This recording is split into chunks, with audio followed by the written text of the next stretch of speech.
Hello, everyone. I am tuning in today for the first chapter in a series.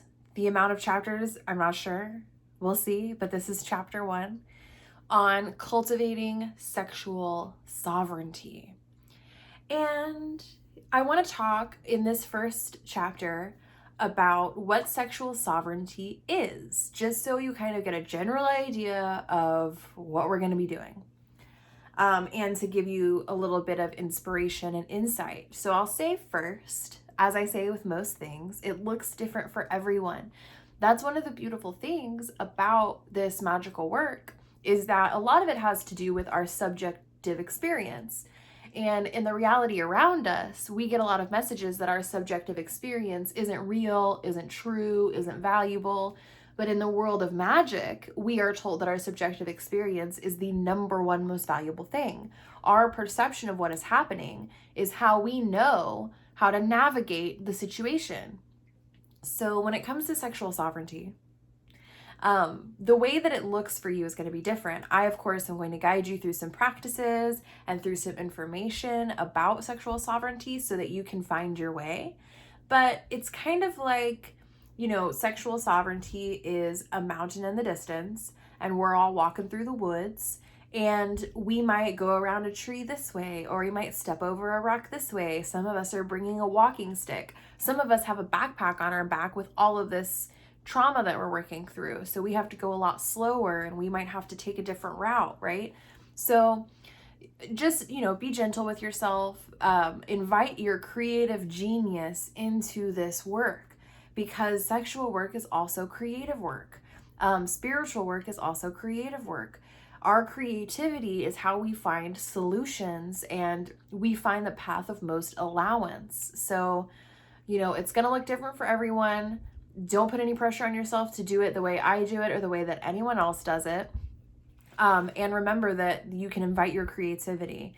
And people practice differently. What has been useful for me lately is just remembering when I'm doing this work that I have the opportunity to ask for help, and the help always comes.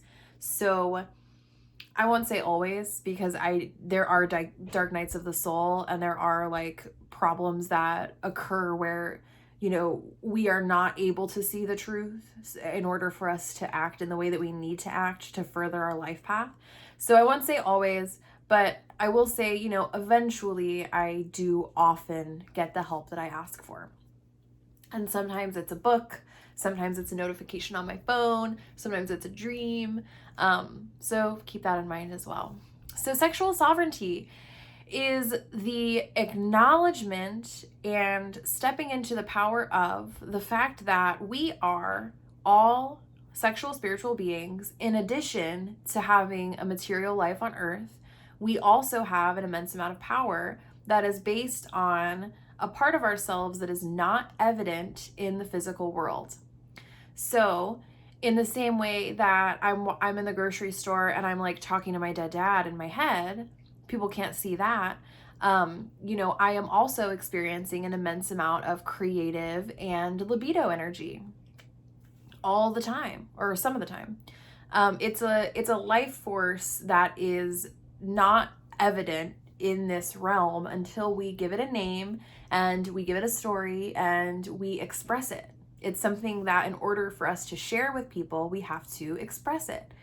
For example, some people can't feel my pleasure, right? When I am in a situation where I'm getting a massage, like let's say like someone's, rubbing my hand, I feel really, really good. And I cannot share that without expressing how good I feel. And our bodies have a lot of built-in ways to do that. We moan and groan, we whimper and we move. When you look at mammals, there's this way that they communicate what they need with their body language and telepathically. And we have the ability to do that when we're in states of pleasure, which we'll talk about more. But I'm defining sexual sovereignty. Oh, the first step is to acknowledge that our sexual being is not 100% visibly apparent in this realm. And because of that, when we're cultivating spiritual and sexual sovereignty, it requires us to have a little bit of faith. You kind of have to believe in something you can't see. But the thing about sexual sovereignty is that you can feel it. And in the same way that, we might have a sense of sadness that no one can see from the outside, we also have a sense of power that we often hide from ourselves in order to continue moving. Because here's the thing. If I can get whatever I want from my orgasm and there are a bunch of people in my life that can't, that creates a lot of resistance, and that creates it could potentially create situations that we're afraid of, is essentially what I mean. So there's a lot of really valid reasons in our society to fear our power, particularly when it comes to sexuality. I've talked a little bit about in the past, if y'all watched previous videos, about the way that religion became sexual oppression, and then capitalism came in and did the same thing. And I'm a conspiracy theorist, so I do believe it's intentional. Who's to say? Not everyone believes that. But I will say that once I started reclaiming my sexual power, my life started to really improve, and my perception of reality started to change a lot. And, when we think of the word sovereignty, when we think of the word sovereign, it comes with a lot of baggage too. It comes with a lot of trauma around being ruled, about a hierarchy. You know what I mean? We have a lot of trauma around hierarchy. I think it's important to remember that none of us is better than anyone else.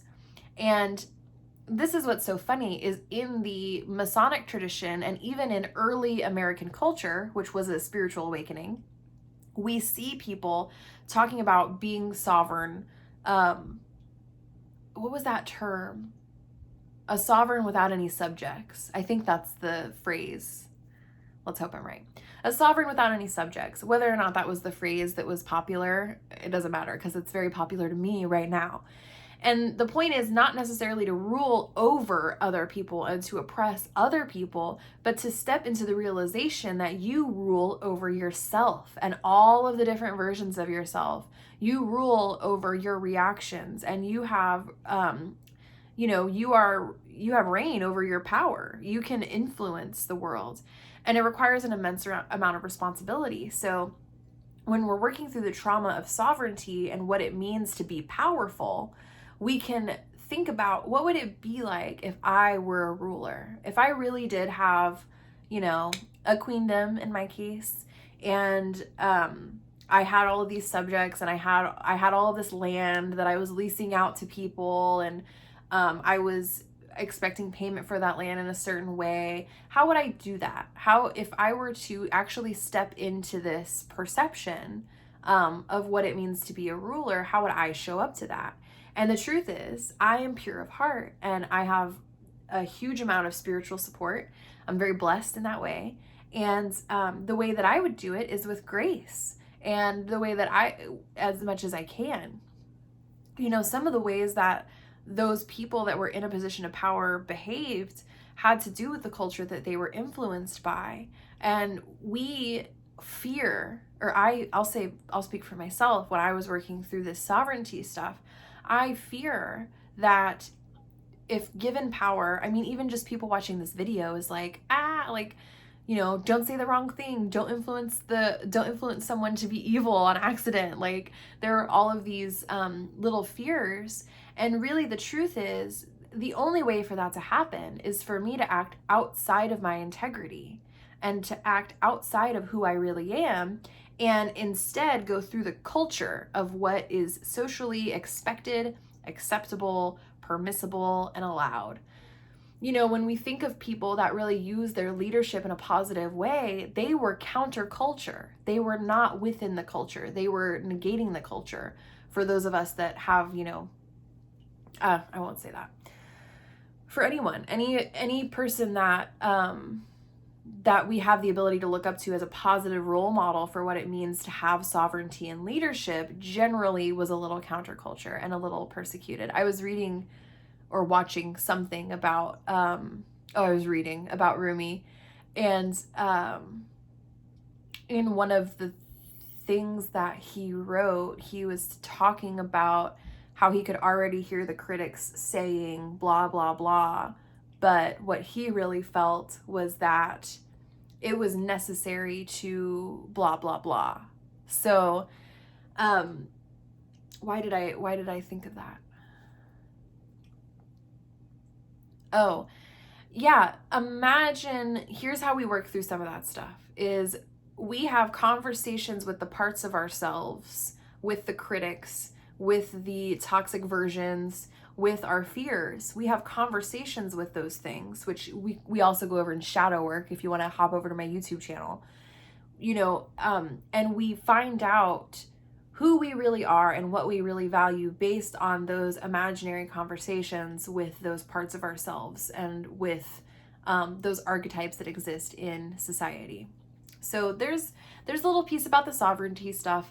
And now let's talk about the sexuality part, which is deeply, deeply, deeply traumatized in a lot of cultures. It is not acceptable to safely sexually express yourself. For example, in my culture, it is not safe for me to, go out dressed in a way where I'm exposing a lot of my body, even though a lot of my body is something that I want the sun and the air to touch. Like, it would be so amazing if I could go out into, there for a long time I didn't have a yard. So this was really present for me when I was working through this stuff, was like, I can't even go outside naked. I can't even let the sun touch my skin unless I drive somewhere and pay a fee to go to a nude beach. You know what I mean? It's like, that's pretty fucked up. And the reason I can't do it is not just because of the laws, but also because in a sexually traumatized society, we associate sex with violence. So, that's a heavy thing to realize. One of the ways that the patriarchy thrives, and one of the ways that the patriarchy has toxified our culture, is by creating a dynamic of feminine being weak and masculine being strong. And so in order to have strength, we are expected to show up in a masculine way. And masculinity wants to show up in a really rigid way. It's organized. It's not even rigid. It's not like it's doing it because it wants to limit. It's doing it because it wants to organize and create, something that when a human looks at it, we can immediately understand. That's unfortunate. But on the feminine side of the polarity that we exist in our life on Earth, it's okay not to immediately understand. It's okay to just let wisdom come when it happens and change our mind about stuff. Reality and truth are fluid. And, we as a culture and as a society are very on the masculine side because of the intentionally cultivated patriarchy. And it makes it very unsafe for us to express ourselves in a sexually sovereign way, because it creates a sense of confusion and it doesn't allow for the same, masculine sense of order for us to come out and be this way. Because when we do that, we create, what is it that's trying to come here? What do we create when we're expressing ourselves in this way? Yeah, we create confusion. We bring up bad memories. That's essentially what it is we bring up people's stuff around this.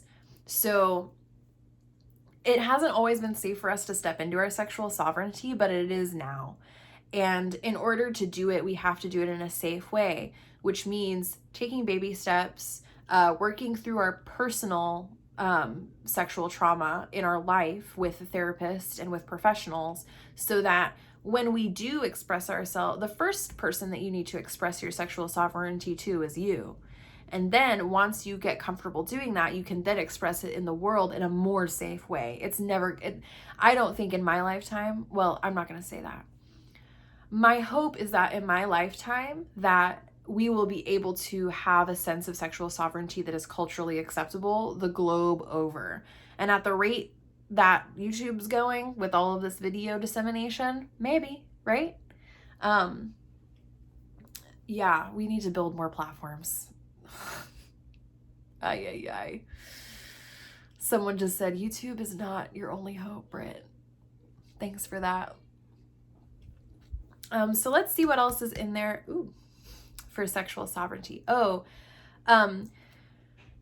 It's about exposure and exposing ourselves. It's vulnerable. It is, it's not, okay, there's a spectrum. Some of it is strippers and glitter and parties and orgasms and all that stuff. And some of it is deeply connective work. So, you know, some of the things that have been coming up for me that I've been creating content about is like the difference between the expression of sexuality and the experience of sexuality, which we will go over as we continue this journey. Yeah. Cool. That feels like it's about it. Anything about sexual sovereignty? Anything about sexual sovereignty that we can bring up to the collective so that they can better understand what sexual sovereignty truly is? So in this book that I'm reading, the Sophia Circle, or the Sophia Code, one of the ascended masters that we work with is Isis, and Isis shows the way that the original fall from grace, you know, in our head, it's Adam and Eve, which is a control mechanism that was put there by the church. That's not true. The real fall from grace is us separating ourselves from our sexuality and thinking it's a thing we do rather than a thing that we are. And when we drop into sexual sovereignty, thank you, Spirit, we are connected to who we are in the universe. We understand our place in the universe. We understand that we are a part of nature and we are a part of the earth. And one of the things that we do when we're having sex is we disassociate, because the person or the experience of this isn't sacred. Like if we're having a lot of not sacred sex, then our spirit body is just like, okay, see you later. And, you know, the funny thing is when I was starting to explore this, I had sacred sex on accident. And then I had an accidental, really exhausting Kundalini awakening. And in my research about that, I was led to all of these amazing practices that I'm going to be teaching you about because I've been spending so much time learning about it. But because we're disassociating during that act, you know, that's not stepping into our sexual sovereignty. Having a lot of sex isn't stepping into our sexual sovereignty either. Even having sacred sex isn't necessarily stepping into our sacred sexuality or our sexual sovereignty. What really it's about is not necessarily any actions that we take. It's about our attitude, about how we see ourselves. It is about our self-perception that we have the ability to make firm, confident, and life-changing and universe-healing choices with not just how we engage with sex with people. That's really the message that I'm getting, is like, it's not about you just having sex. That's not what it is. It's about the way that pollen, you know, is carried on the wind and on the feet of bees. It's the way that we paint and we create. We take what's in our mind and we put it into the world. All of that is the cycle of sexual energy. And the thing that gets messed up with the relationship aspect is that we forget to bring our creative sovereign self into relationships. The reason that I feel a blockage around it is because relationships normally aren't a safe place to bring that kind of thing. But what we're invited to do now is, by cultivating a safe relationship with ourselves, we can then bring that value into relationships. So, you know, I recommend, this is always what I recommend, is if you're going to do sex magic, do it alone first and understand your relationship to your creative energy. Get the demons out, yo. Like, process it. It's important to process all of the things that have happened to you so that you can come forward and say that you have ownership over it, instead of feeling like you're a victim to the culture, which is not true. And it is especially no longer true because we are moving into a new age of divine feminine Christ consciousness. and we are bringing a new world into this dimension. And we need to have a healthy relationship with who we are and how we create and our connection to nature in order to do that. Okay, cool. That feels like that's all. Awesome. You know, I'm going to keep tuning in about this. I'm always writing about it as well. So, you know, if you haven't subscribed to my YouTube channel, feel free to do that. I really appreciate you being a subscriber here. That is an important thing. Yeah, okay, here's the other thing is invite yourself to, you need to do, okay, I don't know if you're doing spells yet, and I don't know who this is for. This is just a message. Is if you have clouded vision around this, that is something that you can do a spell about, or that you can masturbate about, or that you can invite whatever kind of, like if you pray to God, or if you have deities, or if you are like into your higher self or whatever, you might need support believing and seeing clearly, because of the viral messaging and the cultural messaging around this stuff. It inhibits you from seeing clearly. So yeah, really see the truth of who you are. That's really resounding. See the truth of who you are. All right. I'm sending lots of love.